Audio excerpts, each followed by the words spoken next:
quite a bit about this issue. Mr. Tiffany. Thank you, Representative Johnson, and thank you, Madam Speaker.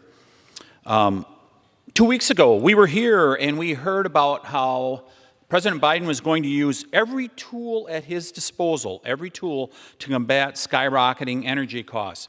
Now, this is the same administration that told us the border was secure. That was about a year ago, a little less than a year ago, this border was secure. And we just saw in the last month, once again, record numbers coming across the southern border of people coming in illegally to our country. And of course, as the gentleman from Louisiana just said, inflation was transitory. And we're starting to hear that his chief economic advisor is saying maybe it's not so transitory. And we're seeing record numbers now this month in regards to inflation.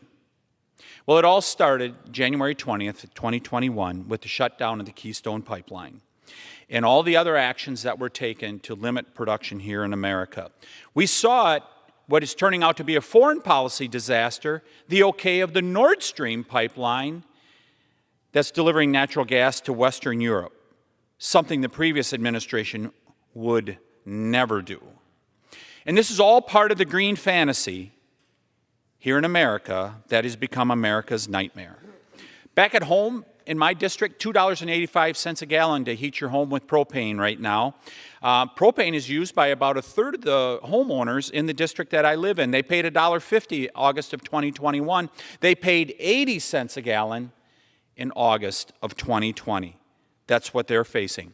And President Biden came to my district right after the State of the Union speech, came to Superior, Wisconsin.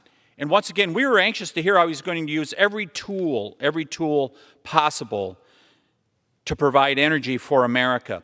But we didn't hear a thing about rerouting the pipeline through northern Wisconsin that's held up because a permit is not issued by the governor of Wisconsin and his Department of Natural Resources. We didn't hear a single thing about Line 5 that goes through the Straits of Mackinac that the governor of Michigan shut down that permit last year, a major throughput to Canada and to the entire Midwest. We didn't hear a word about rebuilding the refinery in Superior, which we hope is complete soon. And he was there on an infrastructure tour. That refinery produces all kinds of asphalt. Don't you think that would be a really good time?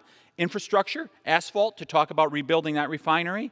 And finally, he didn't say a thing about a natural gas plant that is proposed for Superior, Wisconsin, nearly $1 billion investment to produce clean electricity with natural gas. And we didn't hear a word about producing more fertilizer for those farmers to grow our crops.